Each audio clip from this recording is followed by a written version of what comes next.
Hello, this is Alexandra Epple and Marvelous Jamie Wister.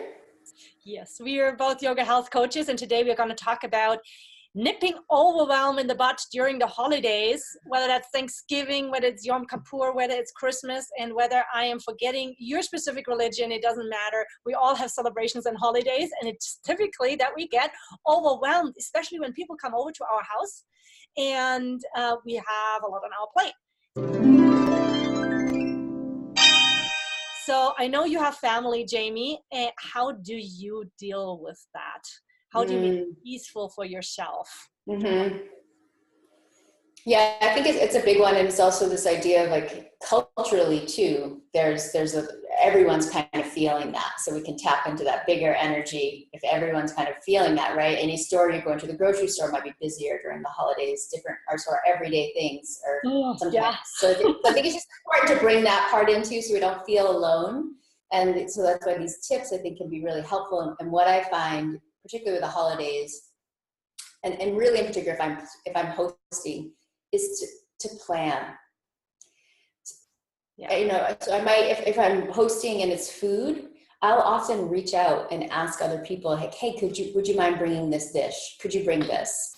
And planning like what is actually going to be there, and asking for help and others to bring something.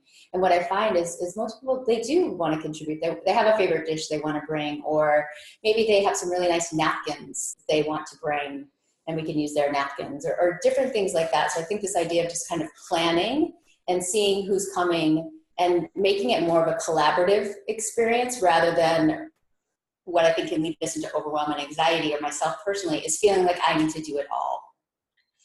Yeah, that's a huge one, I think.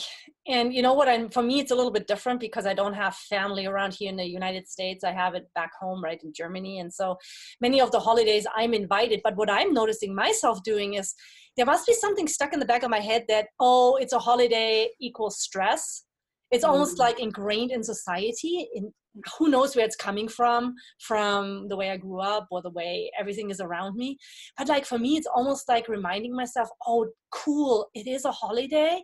It's a celebration. I'm going to enjoy that. So I have to switch my mindset, because often all I have to do is make one dish and bring it to somebody's party, right? It's not like I'm hosting these big parties ever.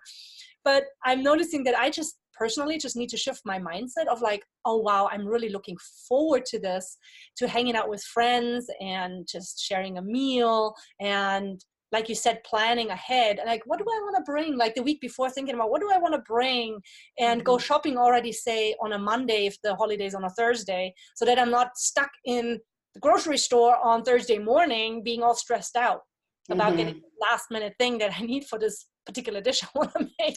Right. And I think that for me, that kind of leads into being mindful of our schedule.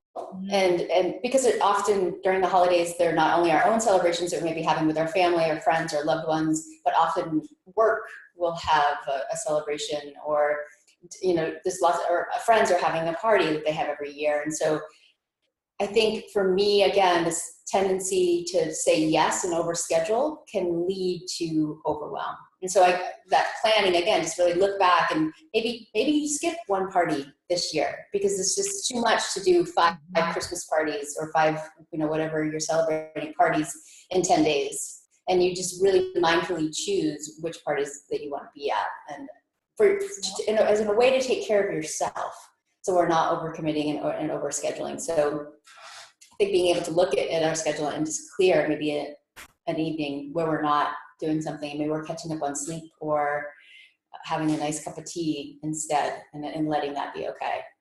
I like that a lot. And when you say clearing schedule, my mind also goes towards things that don't absolutely need to be on the schedule. Not necessarily like celebrations even that I want to not go to, but even just things that are on my schedule. Do I really need to do this today?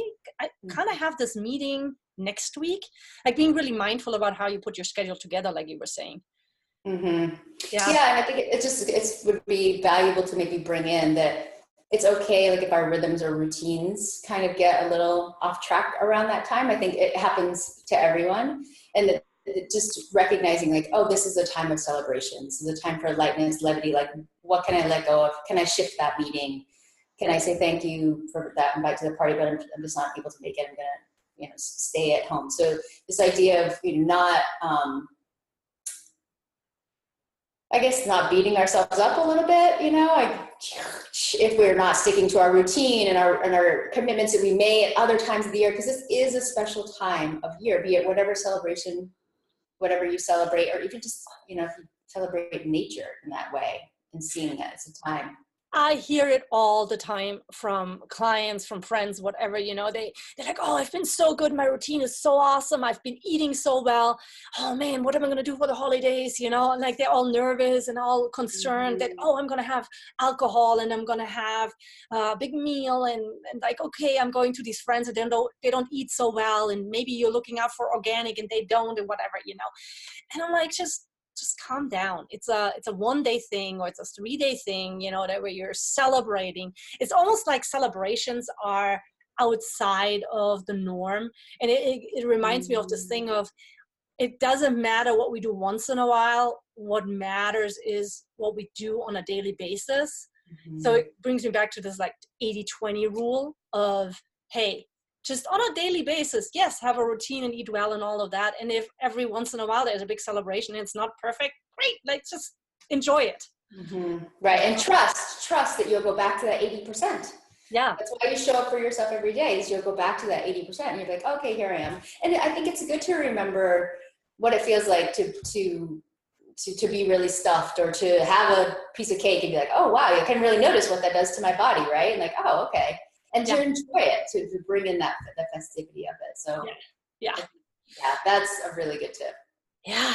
So this is Jamie Wurster and Alexandra Epple. We are both yoga health coaches, and we help you align your 80% so that you have good daily habits, so that you get to celebrate as much as you want, the 20% of the time. That's all we got for you today. Bye for now. Thank you. Bye.